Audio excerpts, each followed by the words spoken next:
boost of my award. So I got top 8% for Douglas Elliman in the country. Congrats. Thank you.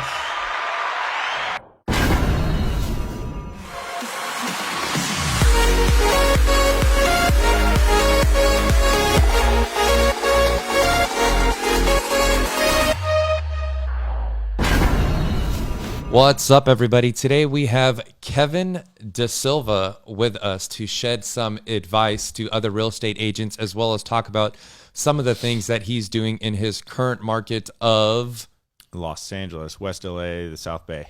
West LA, Los Angeles. And so before we jump into that, Kevin, why don't you just give us a couple of sentences, who you are, what you do, what you like, what you hate. Yeah. I obviously Kevin DeSilva. My office is in Brentwood. I work the west side of Los Angeles primarily. I love surfing. That's why I live by the beach. It is a passion of mine. And one aspect that I love about real estate is being of service to my clients. Like I do a lot to give back to my community, charity work, stuff like that. So it's very important to me that I get my clients the best result, not because for a pride aspect, but it actually brings me a lot of satisfaction that they're happy.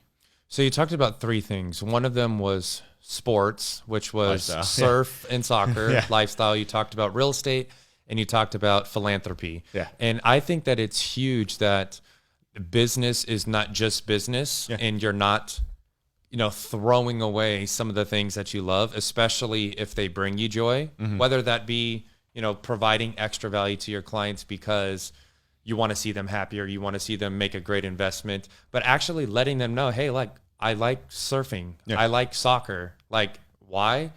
Because other people will want to work with you because they like those things as well. And now you're working with people who like you, and you don't have to be somebody that you're not. A lot of new agents that are coming into the business, what would you say they're doing wrong in that regards? Meaning, they jump into, I just got my license, buy, sell, buy, sell, buy, sell, buy, sell. I need a client, Yeah.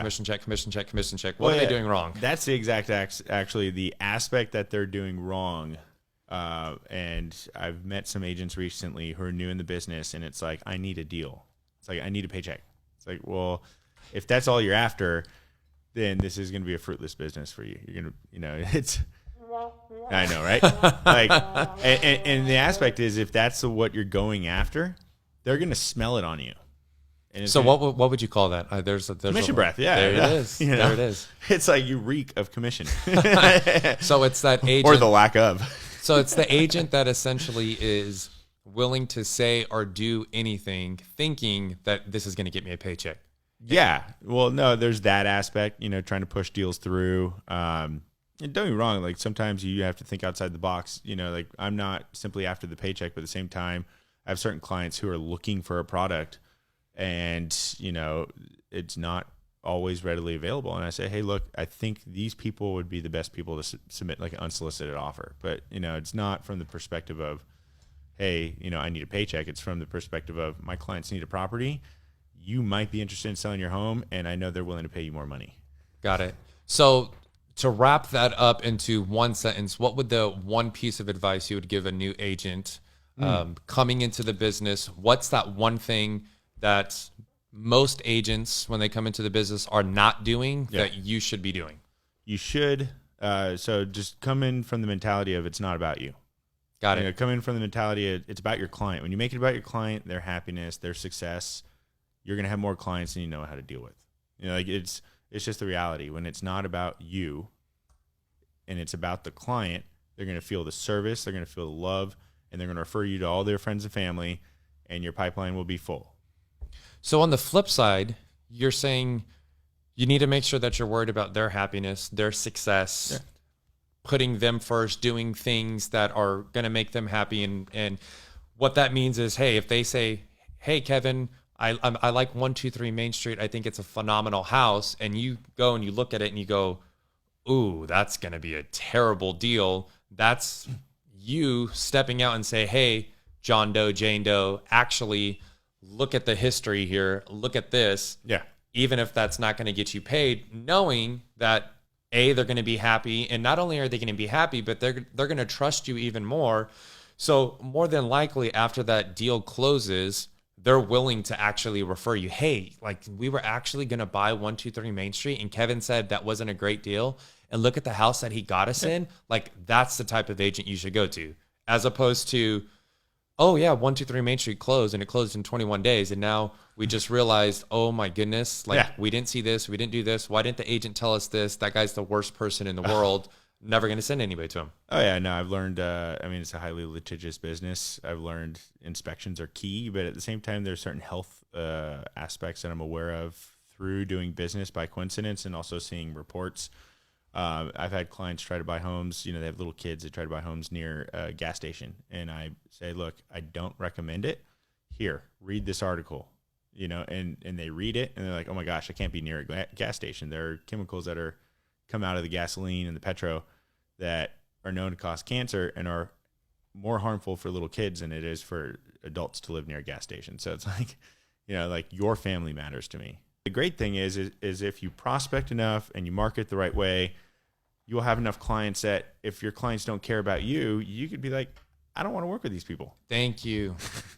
That's the goal. I mean, it's not like you're not doing anything when you're working. Oh yeah. And that's why social media to me is such a huge player, because social media is not just about, the sold listing. It's not just about the happy ending. It's about showing all of the different things that you're doing, not just in business, but in your personal life as well. So that way people either that are currently working with you or hopefully future business that you're attracting through social media says, hey, look, this person does this. Oh, and I also know about their family. I know they go to Disneyland. I know, they go snowboarding or surfing and shark diving.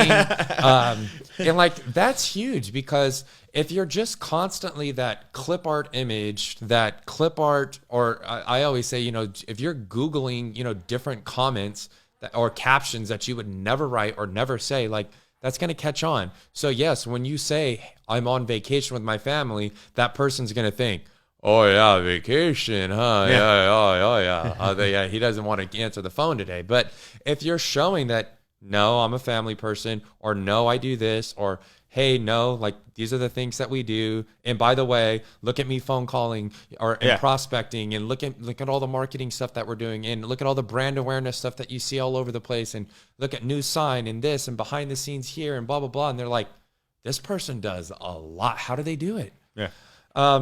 Okay. Let's ask you another piece of advice that not that you would give to a new agent, but let's say there's an agent, I don't know, 5 years in the business, 10 years in the business, that has just hit the point.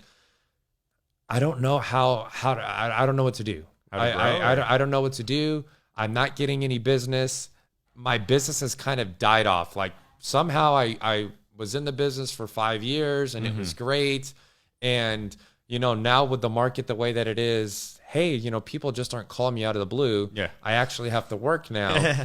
What would just be that one thing that most agents are not doing that they need to do, or they're going to have to go find another career? Okay. I don't think it's one thing, but it's one activity you could do for yourself. So it's like, it's different for every person. Definitely. Because, I'm great on door knocking. Like I go out door knocking and, I can turn a piece of business just from 1 hour door knocking. So I really should be doing it more. But the aspect, right? The aspect is look at what worked for you. Okay. And go back to that. And if what worked for you isn't working anymore, then find something else. So you're saying that if a penny starts rolling in front of you, but you've always had nickels in your pocket, you probably should not worry about the penny. Yeah. Let it keep rolling and keep doing the things that have been working for you, and don't be distracted by, hey, you can sign up for this phone calling service, or hey, you can get this person in this country who's going to do this for you, and you have to do this, and yada yada yada yada yada. Here's one thing. My business has taken off from consistent email marketing. Okay. And people think like, oh, you should do it twice a week or twice a month. Okay, that might be great. I email my database once a week. Give us an example of an email that you would send out. So like you could do a branding one, a market update one, and then I usually do at least 2 property ones a week. And when you're or a saying month. one, you're saying emails. Yeah. So and those emails are coming from Gmail? Are you using a specific provider? I use Imprev, which is provided to me from Douglas Elliman, but Okay. you could use MailChimp, you could use BombBomb. I mean, there are all sorts of email providers out there. What do the emails look like? So it differs. So I have a coming soon email, which is one of my better performing emails, and I have just sold email, which is one of my best performing emails.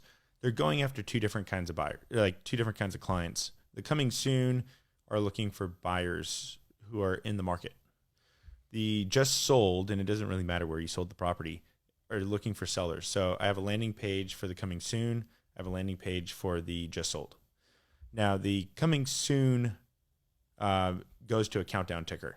So you just literally create the countdown ticker, which has a brief description. You do like a headline, a subheadline, and a description, which I actually end up using and rolling into the description I use for the multiple listing service.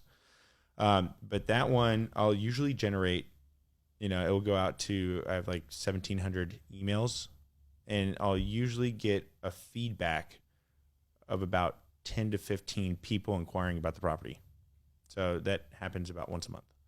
Then my just sold, this is actually even more important because I closed 3 pieces of business last year from people in my database who I hadn't spoken to in a while, who weren't answering my phone calls, who all of a sudden saw my just sold that says, and I always give some kind of snippet about the situation. I tell a story. So my emails are very story related.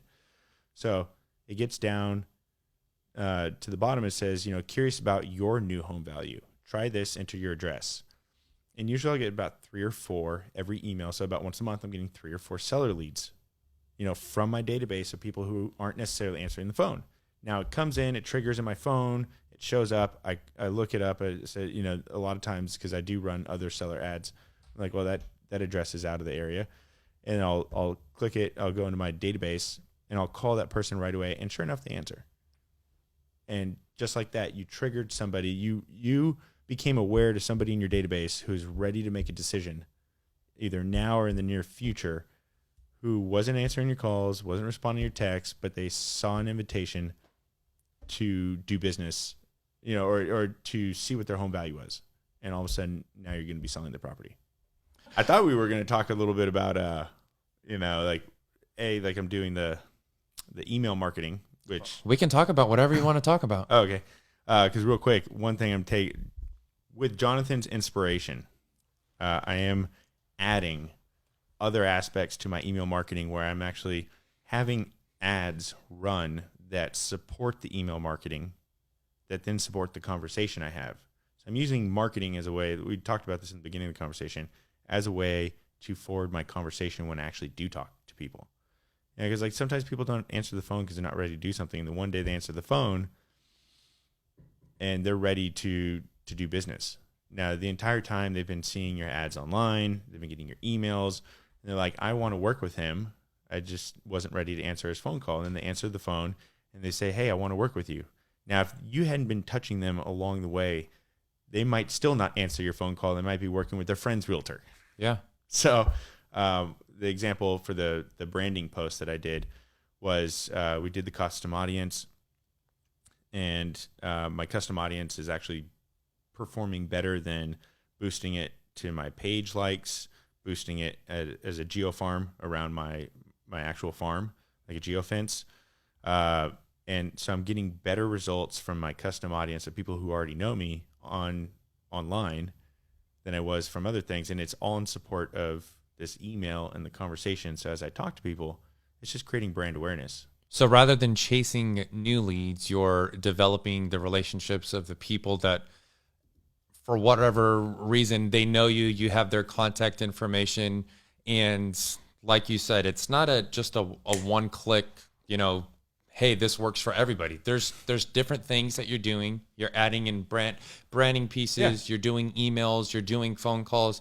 It's very imperative that, you'll hear about it all the time. Like, you can't just go on to social media and say, hey, I'm not going to pick up the phone anymore because social media is going to cure all. Hey, I'm not going to send out emails anymore because I'm the best social media person. There's tons of different things that you have to put into this basically roadmap to say, hey, look, if my end result is X amount of buyers and X amount of sellers at the end of the year, how am I going to do that? And work your way backwards. And then you can start plugging in, hey, they said that they want to sell in a year. Well, let's put some things in front of them so that way they can see what's going on. Not just from a, hey, are you ready to, get your home value now? Are you ready to get your home value now? Are you ready to get your home value now? So yeah. Are you ready to get your home value now? How about this one? Do you want to buy or sell a property? Like that. All right. The piece of advice that I was giving, stop saying, do you want to buy or sell a property? Hey, I'm at Disneyland right now. I'm having such a great time. If you're ready to buy or sell a property, let me know. Just listing this big old castle behind me right now. Like, this is a phenomenal buy. Haha, JK, JK, LOL. But really though, like, if you want to buy or sell, I'm your person. Like, shut up. I'm talking to people. In fact, I'll leave Disneyland right now. Yeah. Oh, you actually want me to leave right now? Okay. Sorry. Sorry, family. Gotta go. No, but like, the aspect is having that, and I'm actually having it where like my marketing pieces are supporting each other. So like the message really drives in, like I said, creating brand awareness. And how much are you spending? Because somebody's going to watch this and they're going to go, I think I spent $4 yesterday. Exactly, right? Somebody's going to watch this and go, oh, brand awareness. Like, I don't have time for that. I don't have money for that. The email marketing's free, by the way. Okay, so you're doing email marketing, which is free. You're doing door knocking, which is sweat equity. Yeah. And you're phone calling. You're doing phone calling. Which I pay phone bill. I don't know. My phone bill's like $100 a month. Okay. And you're doing some branding ads right now on Facebook that are supporting everything that you're doing. And you've spent how much? $4. $4 on a branding ad. And each engagement you're getting.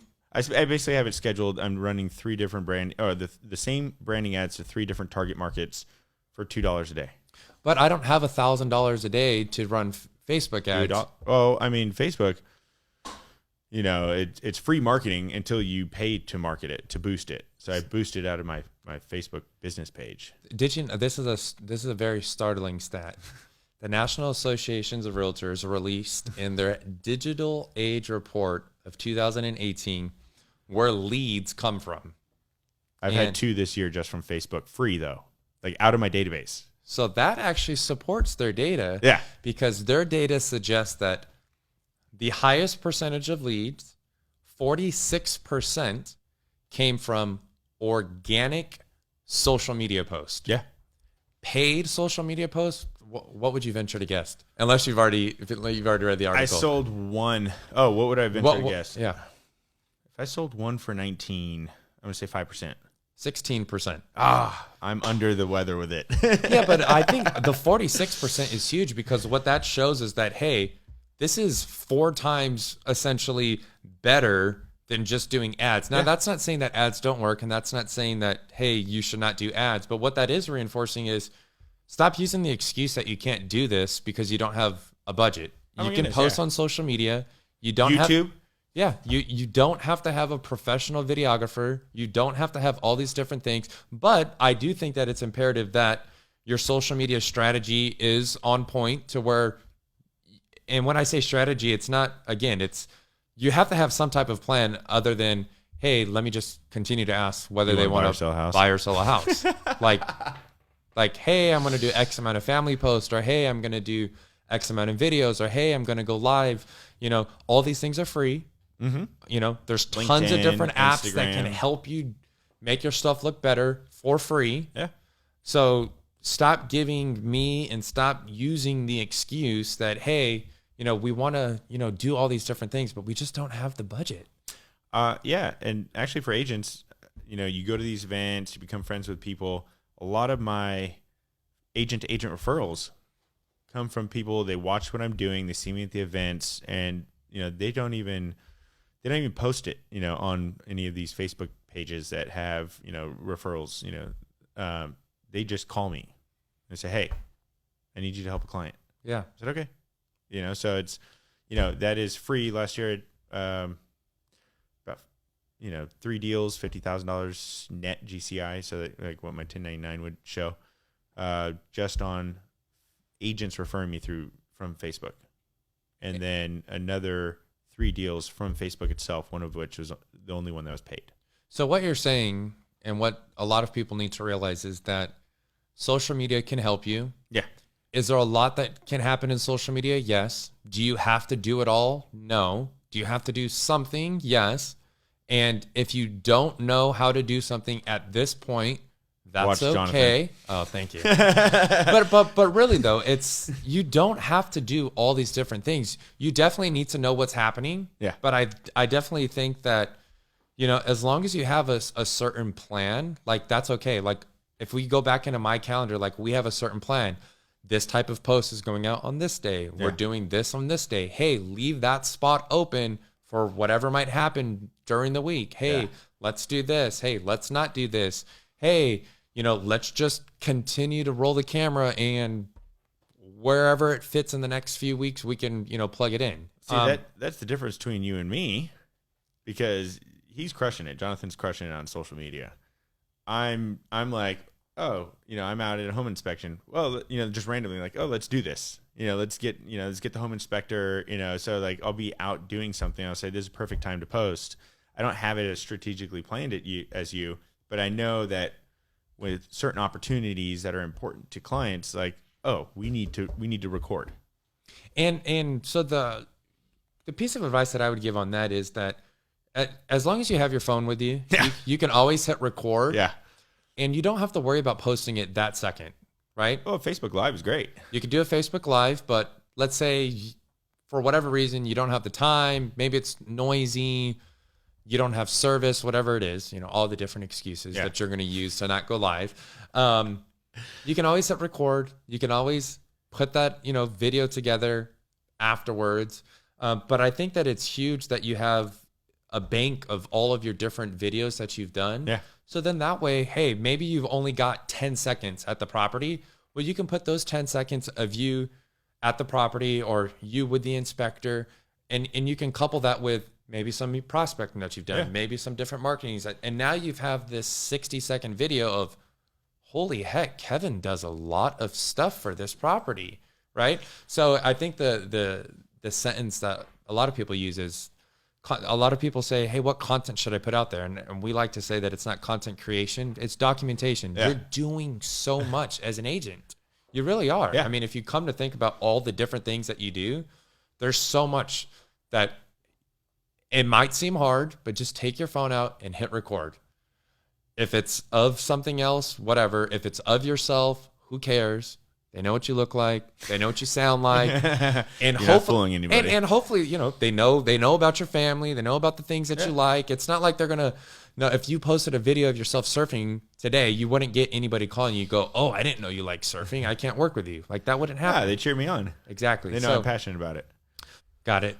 I think it's super big that my mission, just to kind of give you a little bit more of a back end, is there's tons of different cliches that are out there. There's tons of different stereotypes about who a realtor is. Yeah. They're this person who is always on vacation, who doesn't work, who doesn't care about me, who doesn't care about me, who doesn't answer their phone, that's golfing all day, doesn't know what they're doing. Yeah, you know, keep it all going. they do is open doors. Yeah. You know, like all they care about is their paycheck. You know, the list goes on. Who is Kevin DeSilva, and what do you do that makes you stand out as a realtor? Ooh, that's a great question. First and foremost, my clients do come first. One aspect, and it's a very short story. I won't get off tangent with it. Very early in the business, it was my second and third deal were in the pipe. We're in escrow, you know. So it was my first year in business, and both of them were falling out. I just signed up for coaching, and I have this contract to fulfill, and I'm running out of money. And it was the hardest thing to go to them and give them, like, you know, because I have these bills now to pay, and say, look, if we don't make it work here, we'll find you another one. Don't worry about it. You know, but that was the right thing to do. So I think at the core, people work with me because I don't sugarcoat what I'm telling them. I'll tell them, like, this is the right thing to do, or this is the right way to go, regardless of whether it affects me. And I actually have clients who deals don't go through and they still pay me. I mean, it's, you know, but they'll write me a check. Thank you. And then they come back and do business with me. So they appreciate that I advise them to do the right thing. My goal is to make a monumental transformation in the way that people think of a realtor, to get rid of those stereotypes. What would be a piece of advice that you can give to other agents to say, hey, you guys should be doing this or you shouldn't be doing that? Because at the end of the day, it affects us all. Yeah. You know, when I have a crappy agent, like my wish is that person, hopefully they're the one of, 87% that's not going to make it in the next 5 years. And it's true because whether we like it or not, a lot of people view their realtors as competitors, but at the end of the day, you're probably working with realtors more than you're going to be working with clients, right? You're going to meet with more realtors. You're going to do a lot of things. So what's a piece of advice that one agent can do that can help the entire realtor community? Really know your due diligence. And I see it all the time, like an agent from some brokerage that, charges some, really reduced fee will come in and they're all online and everything, but like they'll come in and, they'll have one inspection. They'll give me this very basic repair request. And I tell my client, like, we should really make this deal happen, but it's do your due diligence, like know what you're doing. If you're just out there having fun, and thinking that, oh, like this is a walk in the park. These are people's lives. These are people's money. And you better believe that if something really goes wrong, you're the person they're going to come back and sue. Definitely. And you're the reason why we have this bad image of real estate agents. Yeah. Because you're walking around, all you care is about your commission, and you're walking around, you aren't looking into what they should be looking out after. I mean, it's in the licensing stuff. We read about it when we got licensed. When I renewed my license, I read about it again. You say you're actually supposed to read that stuff? Yeah, you read it. Well, thank you so much. Again, Kevin DeSilva is here in West LA. Where can people find you on social media? So Kevin DeSilva Realtor on my Facebook. KMD Los Angeles is my tagline, and KMD South Bay on Twitter and LinkedIn. Sweet. Well, thank you for being here. Is there anything else that you'd like to add? No, that's it. Sweet. Now we're going to rock out. All right.